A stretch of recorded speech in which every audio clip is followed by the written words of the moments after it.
Hey guys, this is Habib. Today I am going to show you how you can write effective prompts for Datablist AI agent to get the best results possible. So with that being said, let's just get right into it. So let me explain you now the prompt in detail. As you can see here, this prompt is just a combination of sections. So here is the first section, second, third, fourth, and fifth. So, and I started here with describing the AI agent, my goal. It's just a broad description of what I want to do. And I tell it, I have a list of product pages and I want to extract their product details. So it's simple. And then I have here these equation marks, which I will tell you more about in a moment. And what I did next is I told it, I want you to visit each site that I'm going to give you the link for. Extract information for each product, which I will tell you more about in a moment, and give me a one-liner description of the brand that manufactures that product. Why am I doing this? Because it can work more efficiently, the AI agent, when it has structured action items. So these are action items. So visit each site, extract information, give me a one-liner description. Each task is separate. Most people, what they do is they do just like this, and. So visit each site and extract information and give me a one-liner description.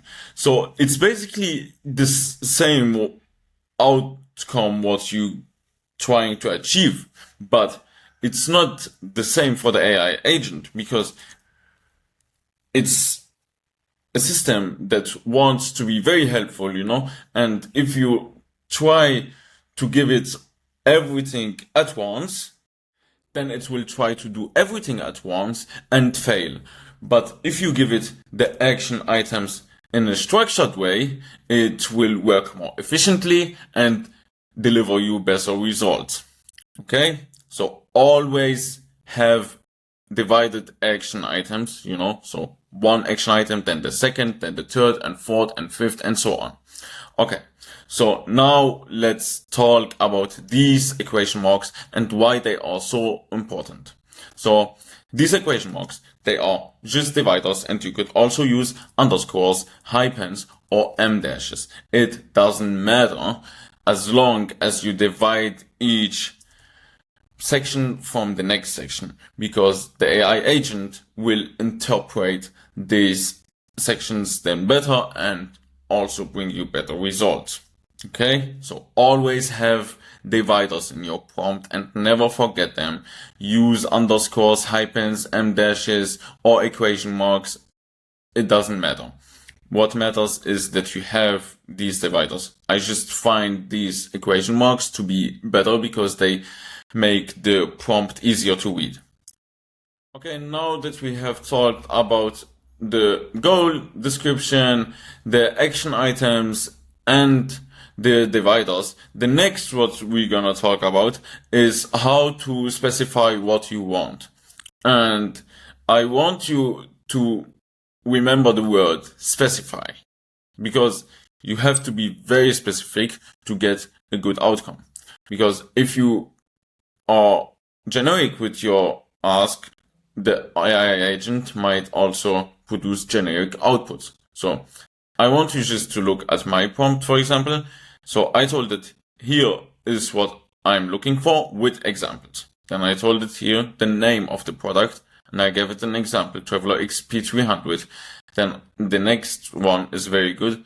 Original price of the product in the displayed currency.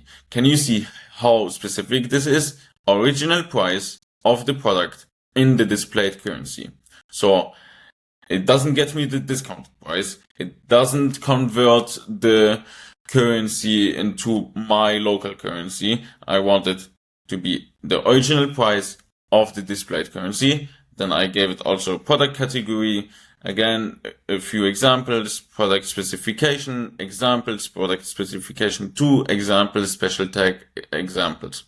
So you want always to be very specific with what you want it to get, and then also give it examples.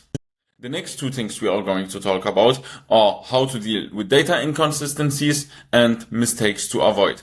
So these things are separate from each other, but closely related. So how to deal with data inconsistencies means what to do if the data on the page doesn't match my requirements.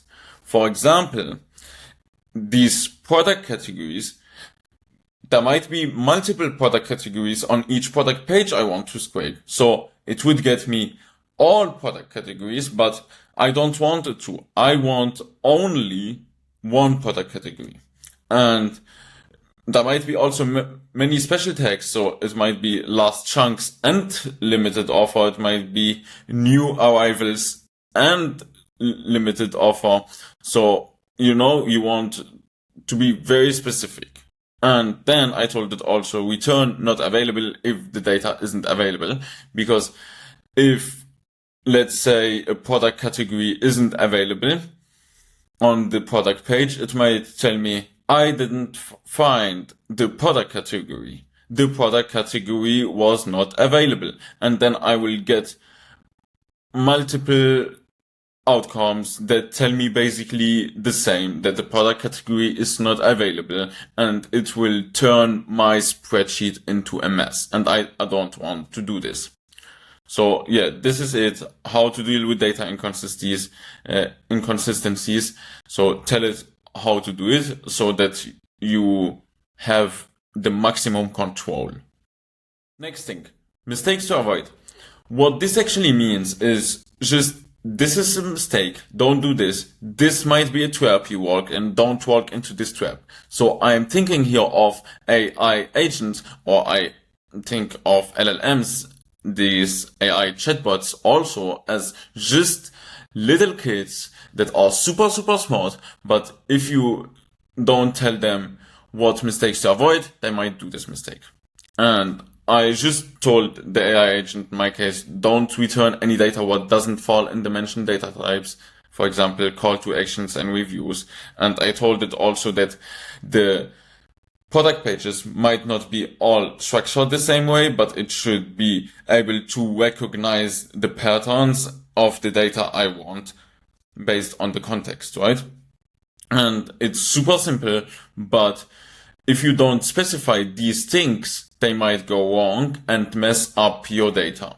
So you want always to think about the data you want the AI agent to research or extract for you, and think about, okay, what could I prevent before it happens?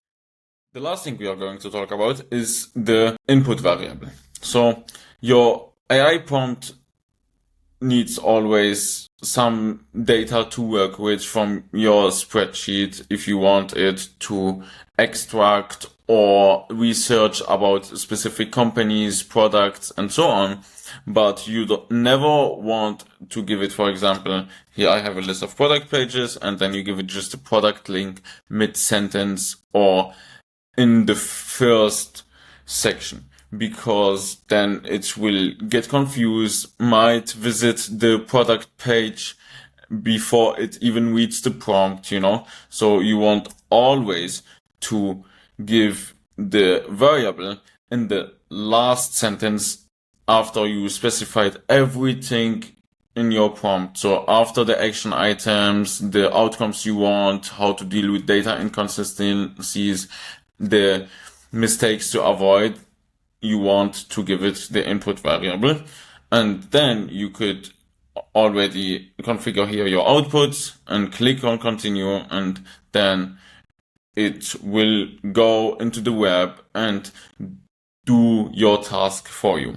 So what I'm going to do now is to configure my outputs and then run the AI agent, and after this I will show you the results. Okay guys, the AI agent just finished scraping all these product details of the coffee machines I told it to scrape, And now what I want to do is to go on one of these product pages and see how accurate these results are. So let's just take here Ninja Luxe, and so the price, let's start with the price. It's 449.99, so 450 you could say euros. And let's click here on the Amazon product page and see. So it's Black Friday, they all have discounted products. So it's $329 euros, and here is 450 euros. So it got me the original price, right?